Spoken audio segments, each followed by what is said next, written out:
Hamin ke-24 sebelum resign. Ini adalah sebuah series di mana gue mendokumentasikan 30 hari full berturut-turut kegiatan gue sebelum resign.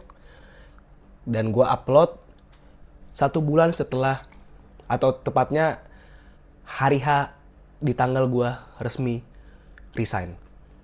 Buat yang nggak tahu, jadi gue baru ngajuin resign itu tanggal 9 Juli, dimana ini adalah 8 apa 9 ya? Ngajuinnya tanggal 9, cuman kata HRD gue dan email yang gue tulis itu 8, anggaplah segitu ya.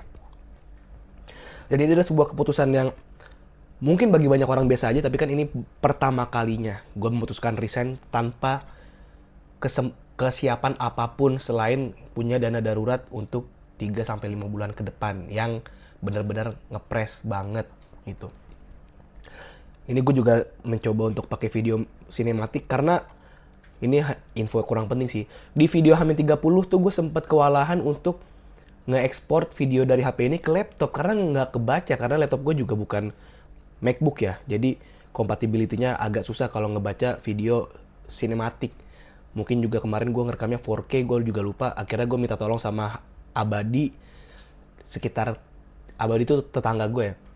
Sekitar berapa hari sebelum ini tayang, sebelum ini gue dibuat videonya, maksudnya kemarin-kemarin lah, 2 hari kemarin, 3 hari kemarin, maksud gue kayak gitu ya. Akhirnya selamat, dan ini gue nyoba lagi pakai mode sinematik, mudah-mudahan selamat videonya, amin ya Allah. Gimana, ada kelanjutan apa hari ini? Hari ini gue banyak banget dapat insight menarik, gue banyak banget dapat ilham yang datang aja gitu ke gua, alhamdulillah banget gitu. Dimulai dari gua tadi WFC di Aiko Galaxy bareng Abadi, dan gua ngajak ke Bi. Lu harusnya udah tau lah, tinggal tonton video gua sebelumnya aja kalau pengen tahu Abadi yang mana, ke Bi yang mana. Dan gua datang sekitar jam 3, ya kalau nggak salah 3 sore, gue dateng. Terus di sana ternyata Abadi ngajak temennya juga, 2 temennya, namanya Vino sama juga Adim, mereka sepupuan gitu. Dan si Vino ini orang asuransi, Adim juga ternyata orang asuransi. Kayaknya masih muda deh, masih seumuran gue dan Abadi, mungkin beda berapa tahun lah, 2 tahun 3 tahun lebih tua mungkin ya, kita anggap seumuran lah. Gue juga nggak expect, dan gue tipikal orang yang kalau misalnya gabung di circle baru yang udah saling kenal, gue susah tuh berbaurnya. Sebenarnya seperti itu. Dan jujur gue agak males, karena harus kenal sama orang baru tanpa gue kehendaki gitu. Karena gue nggak tahu. Dan biasanya yang gue lakukan adalah diem aja sampai diajak ngobrol. Jadi gue bukan tipe yang SKSD, apalagi mereka lagi tengah-tengah obrolan, gue baru join, baru nimbrung, terus gue SKSD bla bla bla ikut topik. Gue sejujurnya agak susah seperti itu. Biasanya gue kalau sama-sama nggak kenal, ada di satu tempat, gue bisa tuh ngumpulin tuh. Contohnya beberapa kali gue ada di sebuah lingkungan yang saling nggak kenal, saling mencar, misalnya kayak pengen interview kerja, atau mungkin waktu itu gue pengen daftar SBMPTN, ngumpul sama anak calon mahasiswa yang saling nggak kenal, terus gue ngumpulin jadi satu geng atau jadi satu, ya apa namanya, kenalan. Itu gue bisa menyatukan, itu bisa. Cuman kalau circle-nya udah saling deket banget nih, gue baru join di situ, apalagi di tengah obrolan, gue susah. Nah, jadi tadi gue memutuskan agak ya udah fokus aja sama kerjaan gue, karena kerjaan gue juga belum kelar, dan bahkan gue baru kerja di jam segitu. Baru kerja di jam 3 tersebut tuh, jam 3 jam 4 baru mulai kerja. Alhamdulillahnya di setengah-tengah pembicaraan, kayaknya Abadi ngerti gue tipikal orang seperti tadi, makanya gue diajak ngobrol. Dan ketika gue merasa disambut, gue jadi yang lebih banyak ngobrol malah, dan lebih banyak bertanya, karena itulah yang gue suka. Gue suka bertanya ke orang baru, gue suka belajar dari orang siapapun, bahkan yang lo anggap mungkin dia orang biasa aja. Karena semua orang itu punya cerita, semua orang itu punya pengalaman, dan semua orang itu punya background. Bahkan bisa dibilang dari orang pengangguran pun kalau gue ajak ngobrol, gue bisa belajar dari dia. Entah dianya memberi pengalaman yang menarik, atau guanya yang merefleksikan diri kayak, oh pantes, ini mohon maaf banget ya misalnya, oh pantes dia kayak gini. Soalnya dia begini sih, ya berarti itu pelajaran buat gua. Mungkin lu juga suka belajar dari orang baru ya. Gue juga, makanya gue seminggu ini gue mau fokusin juga podcast gue lagi. Kemarin gue sempet bikin video podcast bareng Dokter Satria, temen gue. Kalau nggak salah udah gue spill juga di episode, gue gampang lupa BTW orangnya. Terus belajar banyak soal kardio, soal kesehatan, gizi, dan lain-lain. Nah dari Adim dan juga si Vino ini, gue belajar soal asuransi gitu. Ya, gue tahu sebenarnya bahasa kasarnya mereka sales, tapi eh, kalimat mereka sales itu nggak nyampe di kuping gue pada saat itu. Jadi ya gue lebih mengulik background merekanya, apa yang mereka lakukan, ketimbang produk apa yang mereka jual. Gue mikir seandainya kalau misalnya mereka punya produk yang bisa ditawarkan ke gue, ini di luar gue tertarik ataupun enggak, mungkin gue juga lebih banyak nanya soal produk itu karena gue bener-bener nol. Gue bilang sama mereka gue bener-bener nol soal ranah asuransi dan lain-lain. Jadi gue pengen belajar banyak.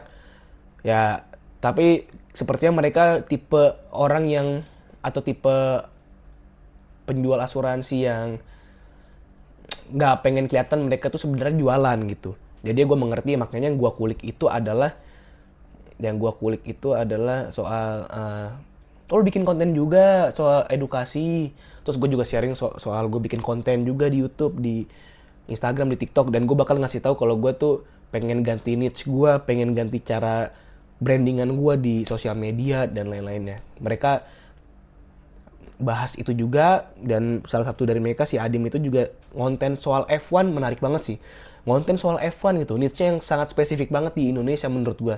Dan itu F1 juga salah satu hal yang menurut gue tuh nol soal F1 gitu, nol banget gue. Pengen gue suatu saat nanti gue janjian sama si Mas Adim ini untuk ngobrolin soal F1 gitu, biar gue seenggaknya kecipratan dikit lah dan tahu-tahu itu. Atau mungkin cara dia mengemas konten soal F1, bagaimana cara dia proses kreatifnya.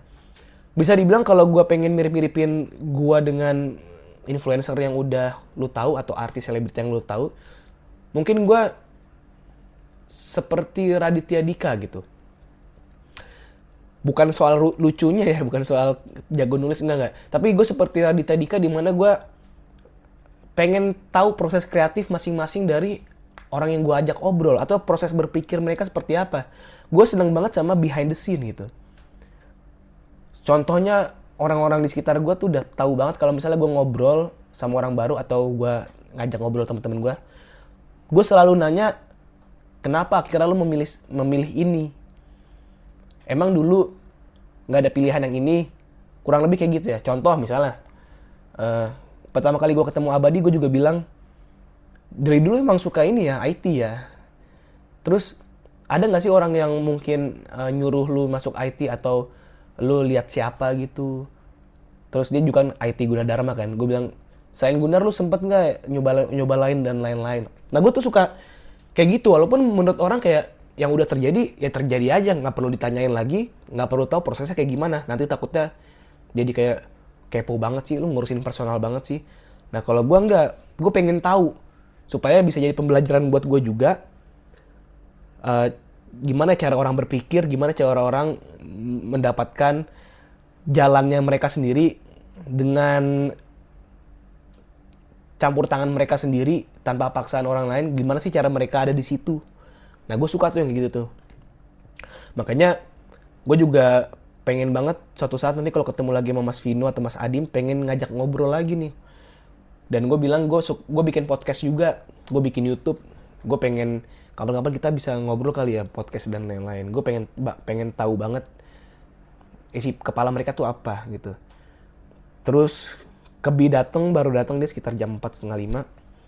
Ya udah, gue lanjutin pekerjaan gue, ngobrol-ngobrol sedikit, chit-chat sama si Kebi sama Abadi. Tapi kayaknya kelihatannya si Kebi juga kan masih kuliah ya, jadi dia belum terlalu, mungkin ya ini menurut gue sih, ntar gue harus tanya ke Kebi atau si Indra ya, Mr. Mastes. Gue harus nanya dia mungkin agak kurang nyaman untuk WFC ya. Mungkin juga bisa dibilang jarang dia keluar atau ke kafe, masang laptop terus ngerjain apa gitu kan.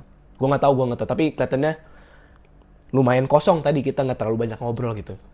Karena si Mas Adim sama Mas Vino tuh pulang duluan. Kebi baru datang setelah 10 menit, 15 menit, baru si Vino sama Adim pulang duluan.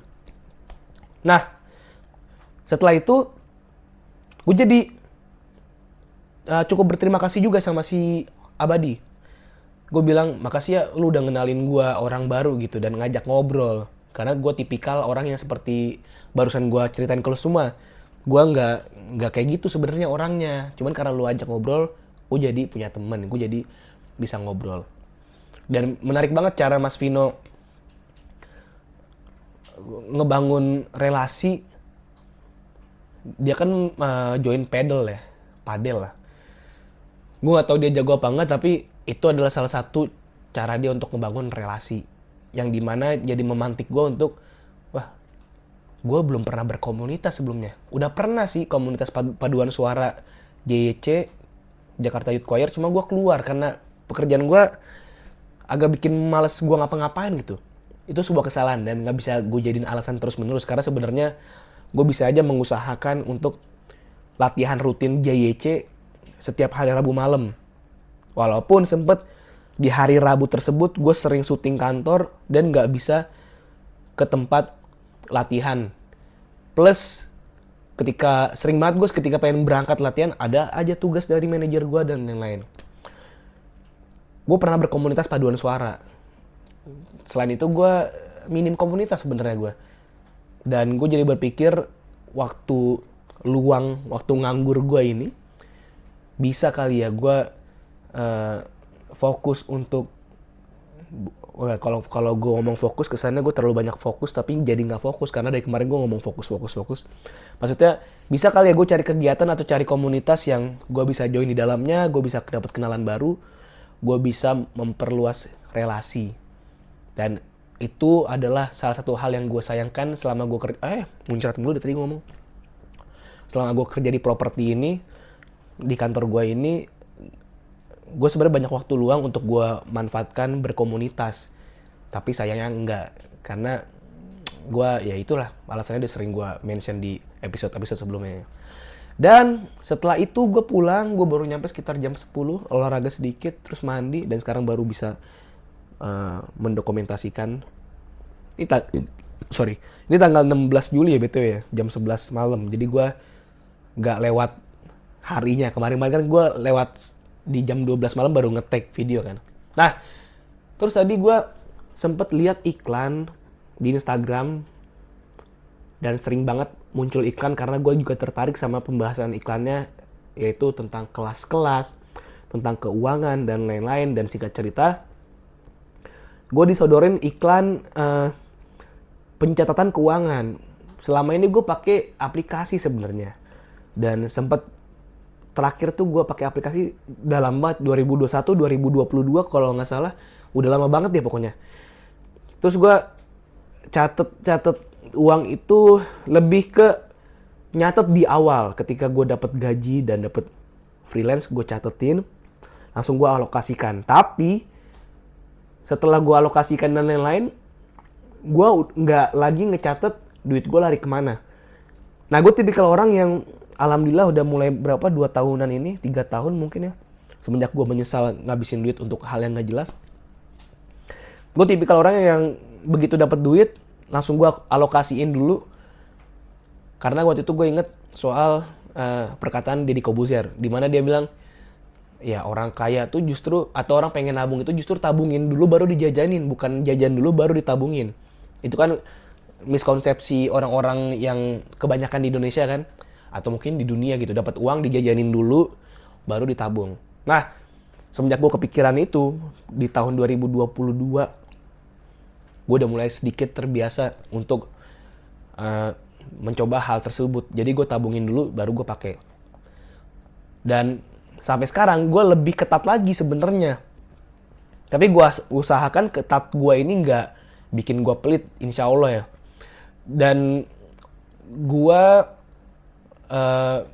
Pola gue tuh dapat duit, gue alokasiin buat ini itu, tabungan, tabungan nikah sempat ada, walaupun sekarang gue pakai juga buat beli HP. Soalnya calonnya udah nggak ada guys. Terus apa namanya? Nah, itu hal yang unik lagi, yang bukan unik, hal yang menarik lagi untuk gue bahas di satu video full kali ya, yang berbeda gitu. Terus gue alokasin juga untuk liabilitas, bayar internet, bayar listrik, bayar pajak motor, beli bensin dan lain-lain. Semua udah gue keep dan gue jajan dari duit sisanya itu. Yang bener-bener gue press banget jajan gue. Ya walaupun kadang gue ketika freelance lagi nggak banyak-banyaknya, di akhir bulan gue kadang suka minta nyokap gue untuk dulu bisa minta buat beli bensin, tapi sekarang uang bensin udah gue amanin lah, insya Allah udah aman gitu. Tapi biasanya gue minta cash karena gue jarang punya cash sekarang ya, mulai semenjak QRIS dan lain-lain jarang punya cash. Nah, terus gue liat iklan produk itu, dia nawarin template pencatatan keuangan yang bisa kita akses lewat Telegram, kita ketikin di situ, abis itu nanti dia otomatis dimasukin ke Google Sheet gitu, spreadsheet gitulah. Jadi udah otomatis dihitungin dan lain-lain. Yang dimana sebenarnya itu pikiran gue dari bulan lalu atau beberapa minggu lalu seenggaknya, pengen bikin template sendiri dan pengen gue jualin. Karena waktu gue sebelum ke Bali bulan Maret apa bulan April kemarin pas lebaran Idul Fitri, gue tuh mengalokasikan duit gue dan gue catat semua. Karena gue butuh budget untuk pergi ke Bali. Gue catat pengeluarannya, gue catat pemasukannya. Dan gue ngitung masih manual gitu. Masih manual dan gak rutin. Dan harus buka spreadsheet dulu baru gue hitung. Jadi semenjak itu sebenarnya gue ada keinginan gue pengen bikin sendiri aja. Kalau syukur-syukur bisa gue jualin ke orang-orang dengan harga murah lah. Karena kan cuma template gitu doang ya. Tiba-tiba gue ketemu iklan produk gitu, gue beli langsung. Dan ternyata dikasih bonus di dalamnya. Dikasih bonus e-book soal keuangan yang kurang lebih dia ngebahas tentang uang itu energi, semakin dikejar semakin menjauh. Semakin ku kejar, semakin kau jauh, tak pernah letih, sorry. Jadi gue baca tuh, kebetulan gue lagi di kamar mandi tadi ya.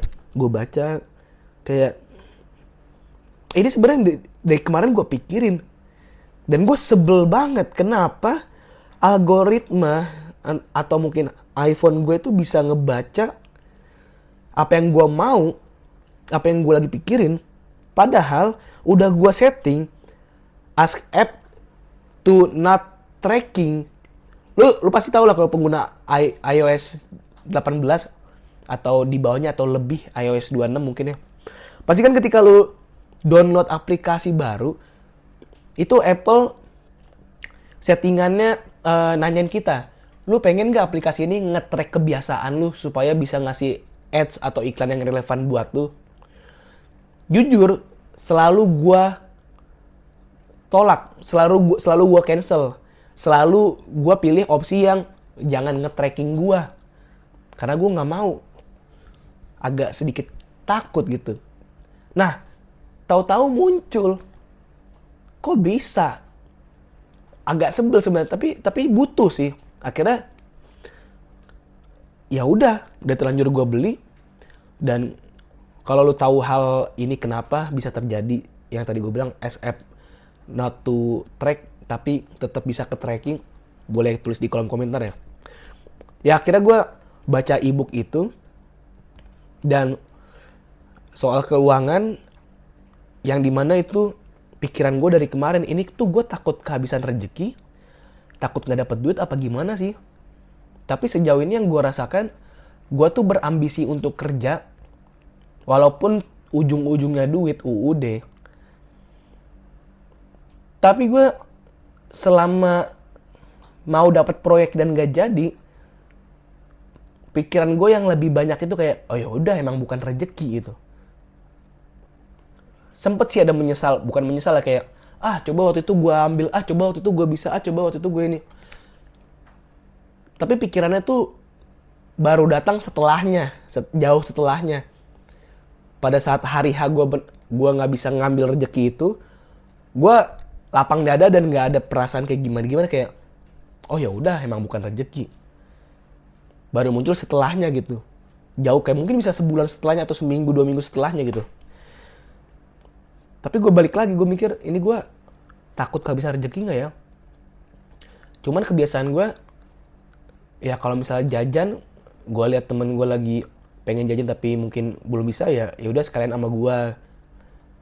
Ya kurang lebih kayak gitu. Gue ntar takutnya ria, tapi intinya kurang lebih kayak gitu. Gue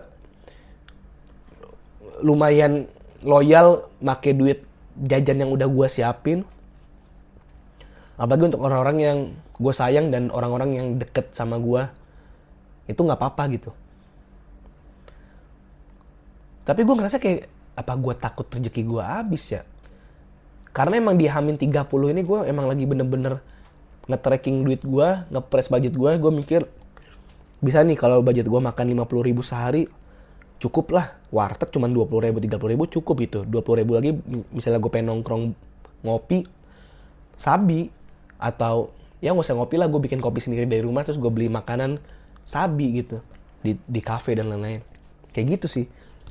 Nah jadi e-book tadi tuh kayak sebuah jawaban gitu ya dari universe, dari semesta. Mungkin emang ada hukum tarik menarik juga ya, Pak, law of attraction ya.